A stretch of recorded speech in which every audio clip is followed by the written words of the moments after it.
Welcome to Spoiler Talk for Adjustment Day. Rob, I'm going to let you kind of kick this off. I'm going to start by saying, really nervous to see Chuck Palahniuk sign up for our Patreon.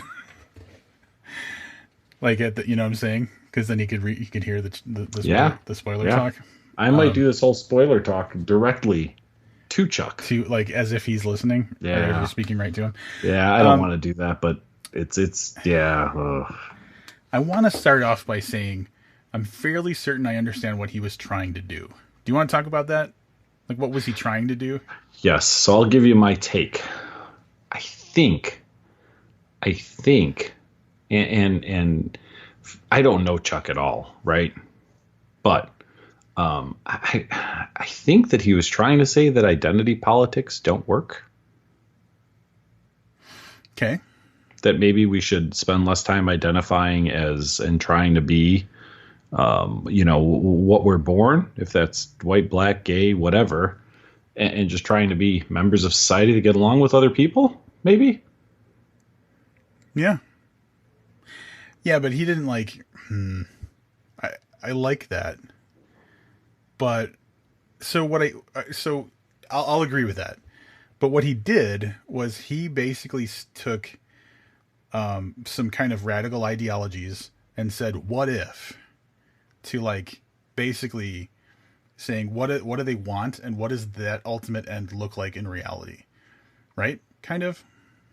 Yeah, yeah. And so that's how the book plays out is he needed something, and that was Adjustment Day, to kind of set off what would happen if skinheads had their own country, and what would happen if all the gays, weren't persecuted by, other people.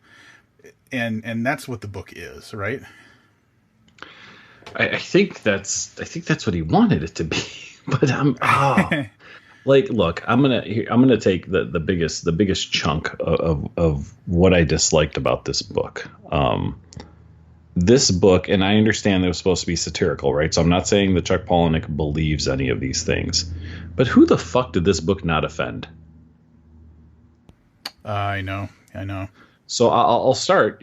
I'm a white guy, so I'll start there. So the white group, because we're in spoiler talk, essentially have cut off any type of innovation, and all they want to do is populate the world with Aryan babies. Is that a fair assessment of what happened? That's exactly right. Yeah. So I was a little offended by that.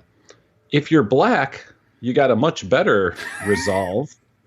But if I would, and again, I can't, I'm not gonna pretend that I could identify with being black, but black people have been hoarding magic for fucking centuries.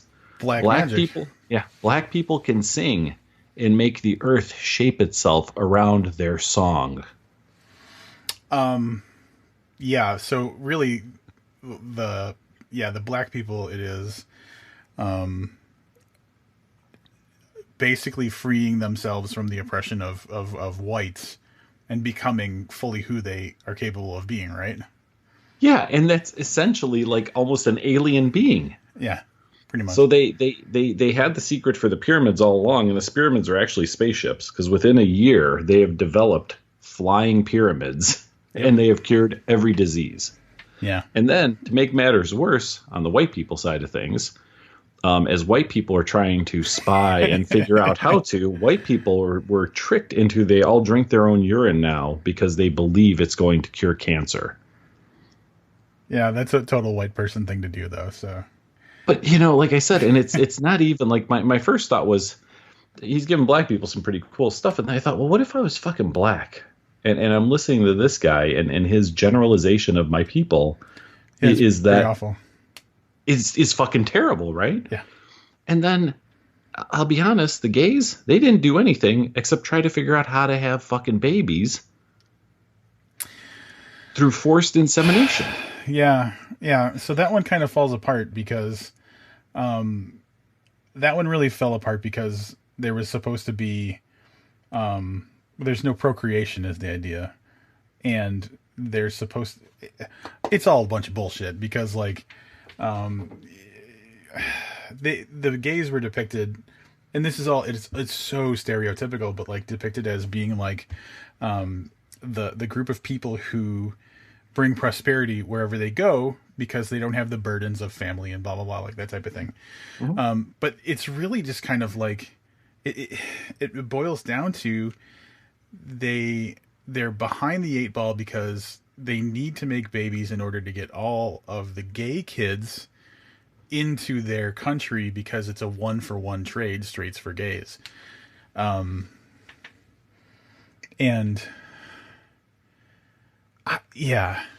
order to do that, men have to deposit, I don't even know if that's the right word, sperm multiple times a day, which then any woman of child-rearing age, any lesbian of child-rearing age, if she wants to or not, is essentially artificially inseminated. Yeah. And I'm gonna go some steps further, right?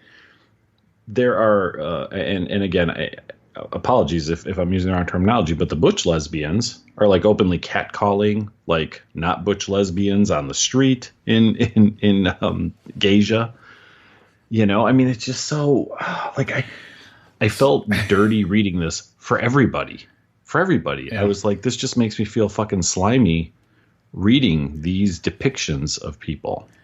And weirdly, I know Palahniuk's gay, and I felt like the gay part of the book was like the least realistic or representative of, you know, like, I'm not saying he should know that culture the most, you know, but like I didn't expect that culture to be like as unbelievable as you know, as it was. No, I actually thought the again, some of the small ideas I thought were great, right? So I think that the concept of if you had a gay nation, that it never grows, it was a very reasonable, you know what I mean? Because that's, what did he say in one part? He said, you know, heterosexual people have gay babies and it doesn't work the other way around. And that's by and large true. There's, you know, adoption and there's artificial insemination. But in general, your traditional baby rearing only happens with heterosexuals. So I thought that, again, that he put forth, much like the interracial couple that I mentioned, and like what their choices are of either being split apart or claiming they're gay and hopefully being able to occasionally see one another or whatever. Mm-hmm. Some of the small problems that he put forth, I actually thought were pretty clever. But the big story is a big piece of shit. Yeah. Yeah. So can I do a little nitpicking? Sure, absolutely. So we're going to get down to some specifics. And obviously spoiler talk is assuming that either A, you read the book and you'll understand what we're talking about, or B, you don't care if we just tell you, like, because you don't plan on reading it or you don't care if it's spoiled for you. So we're just getting into some details that were really kind of fucked up. So in Blacktopia, first of all, I want to say that of all the things, I'd say the cleverest thing was the naming of the different like countries, because Blacktopia turned out to be pretty utopian, whereas Geisha and Caucasia just ended up being what they were. So kind of keen foreshadowing there in a way that maybe wasn't even intentional. But Blacktopia, there was a discussion at one point about how they were going to kill Mr. King, or they were going to kill King because he was too close to revealing their secrets. And then the person that heard that said, you were going to kill Martin Luther King. And they said, no, Stephen King, the author, because they said Stephen King in his writing, in his books, basically was very close to revealing like the secrets that the black people knew and were hiding. And so that time he got hit by a car was actually like a failed assassination attempt, which is kind of a, like, that could have been some of the humor that we were supposed to, you know what I'm saying? Mm-hmm. Recognize. Yeah. But that's not how it came off. Here's the shit of it. By putting that in the book, he's basically like, in reading this book, we have to take that as like fact for the book. But it also means that like Chuck Palahniuk, by making the black like secrets real, one-upped Stephen King in his book, because he actually revealed the secrets, whereas Stephen King only almost revealed the secrets. So it's this weird, like, isn't that weird? It is, and I didn't think about that until I saw it in your notes. And I think that's a very keen observation.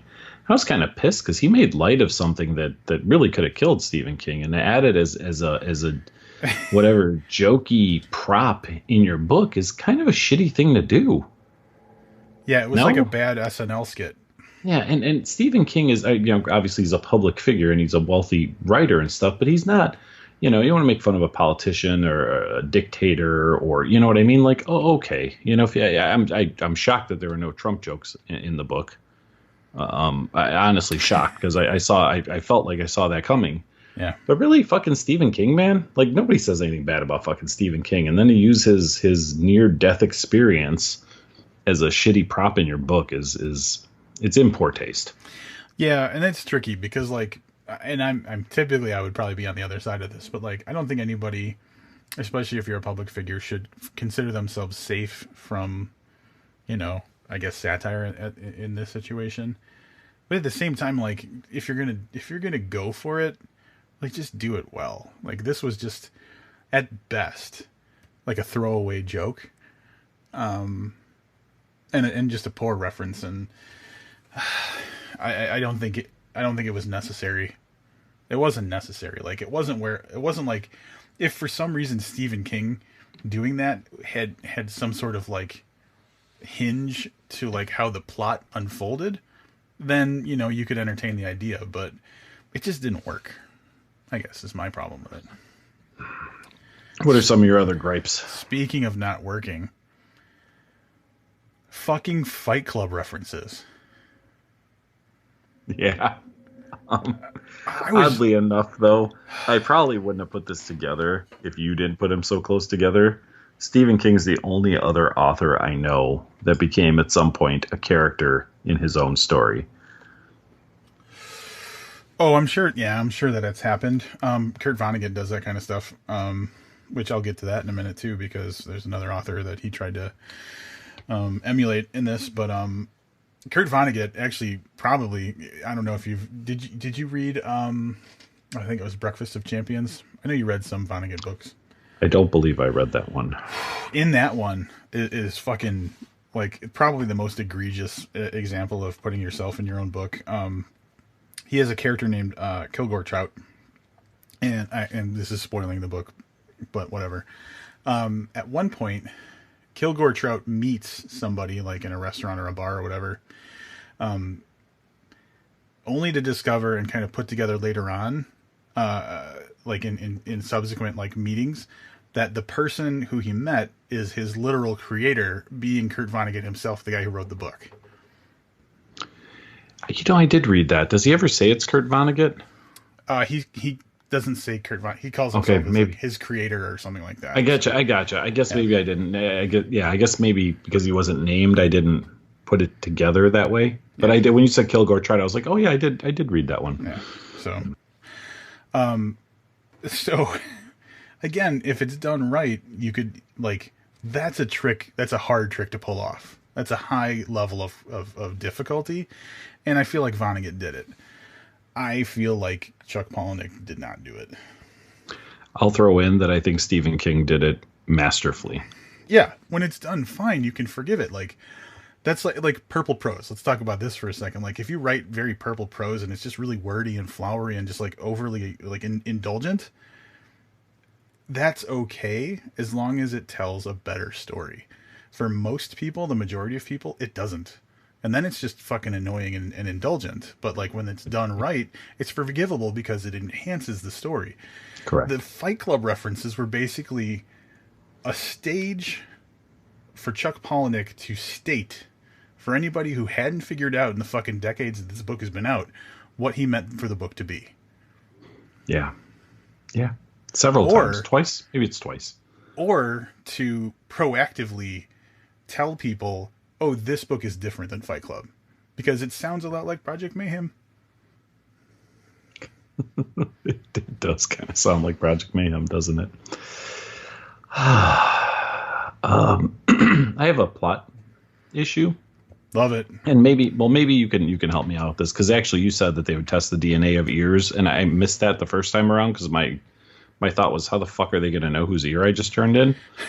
So I must have missed the DNA part of that.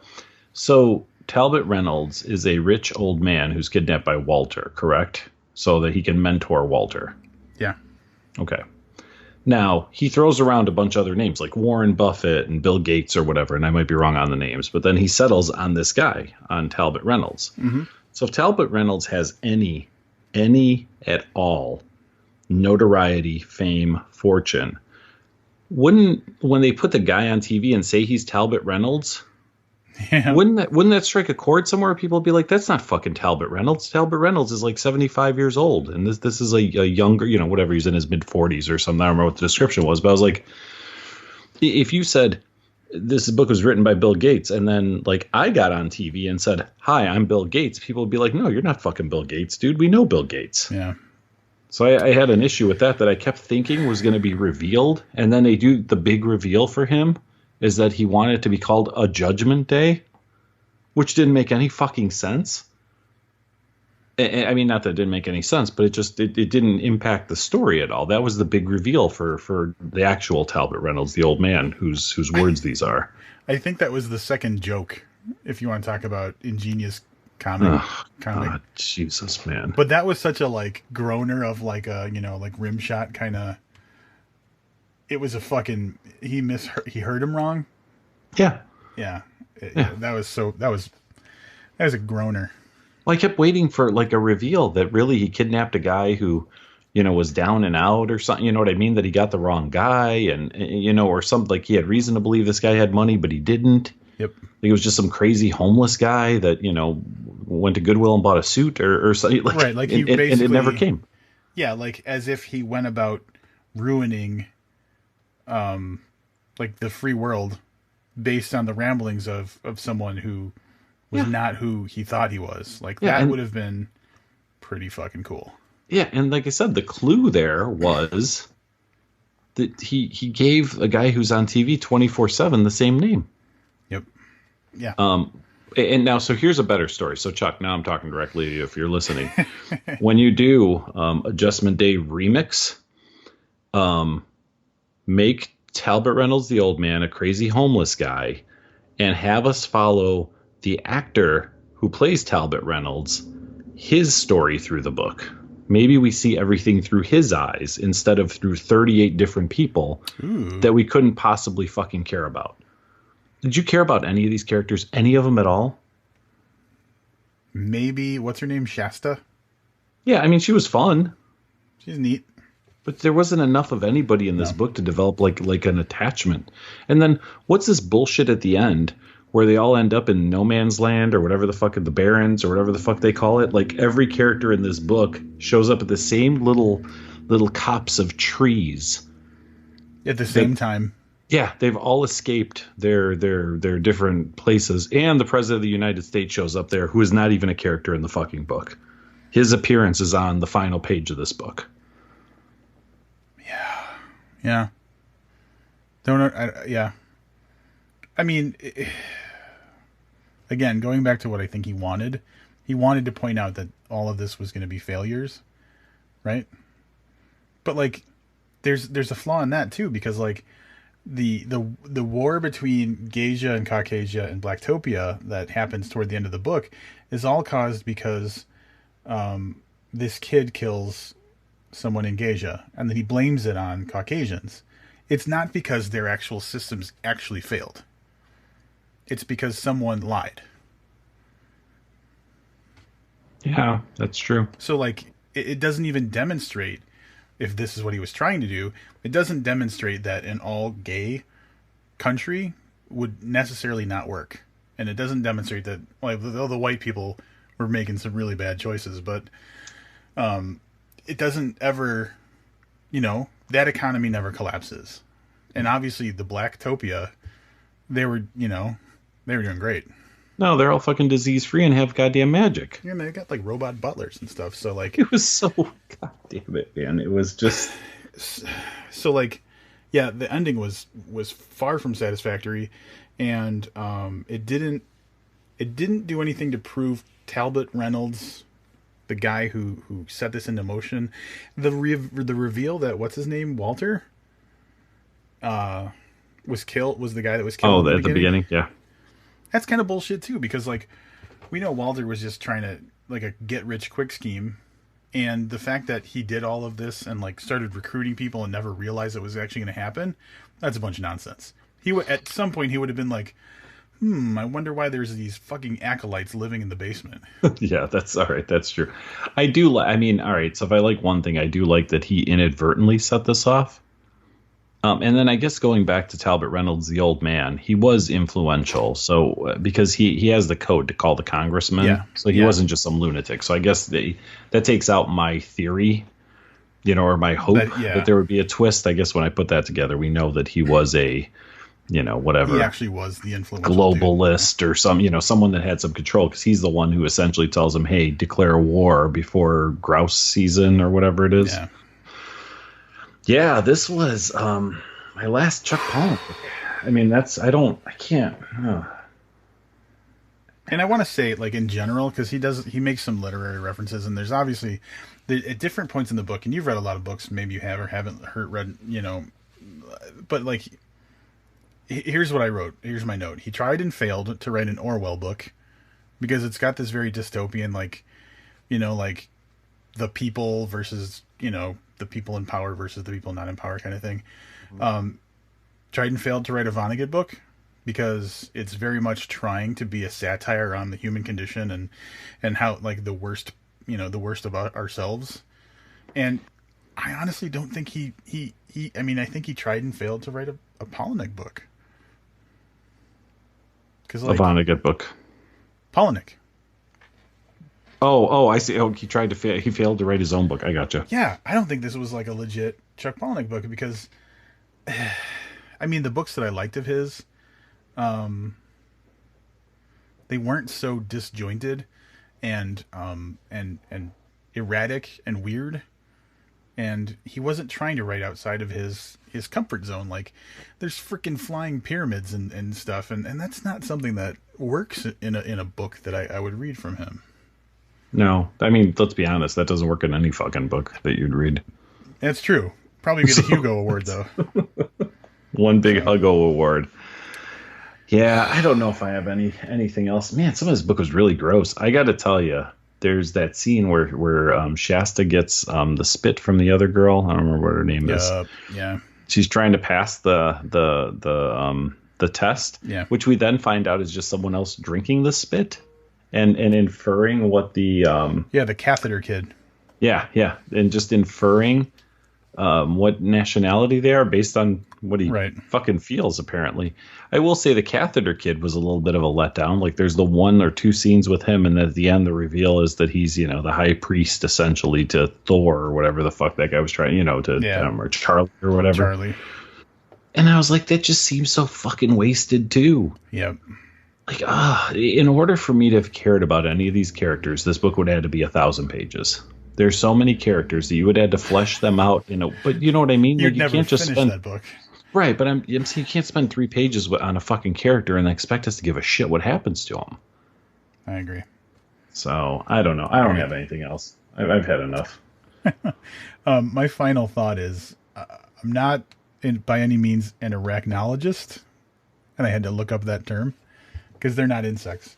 But I'm pretty certain if you wanted to, like, slowly rot the dick off of someone, you're not using the venom of brown recluse spiders or using brown recluse spiders to bite someone in the dick. Because, like, it does necrotize tissue, but I'm pretty certain that it's potent enough to not work in, like, small doses. And if you're using the actual spider to bite someone in the dick, how do you control how much venom comes out of a fucking spider? I don't know. Mythbusters needs to take this one on. Is Mythbusters still a thing? Ooh. I don't know. Are they? Let's start a YouTube channel where you have brown recluse spiders bite your dick and see how long it takes to fall off. I'm going to pass on that one. It'll get us more views than the current booked YouTube channel. What level Patreon contribution would that have to be? It's got at least $50. Oh, you're low ball on that one. Yeah. Thanks for listening to our very angry Spoiler talk for Adjustment Day, Judgment Day, I guess you could call it. Mm-hmm. We're gonna head back over and finish up with some wrap ups, but thanks again, and yeah, we got some cool books coming up in the future, so you're probably going to be hearing spoiler talk in the coming weeks.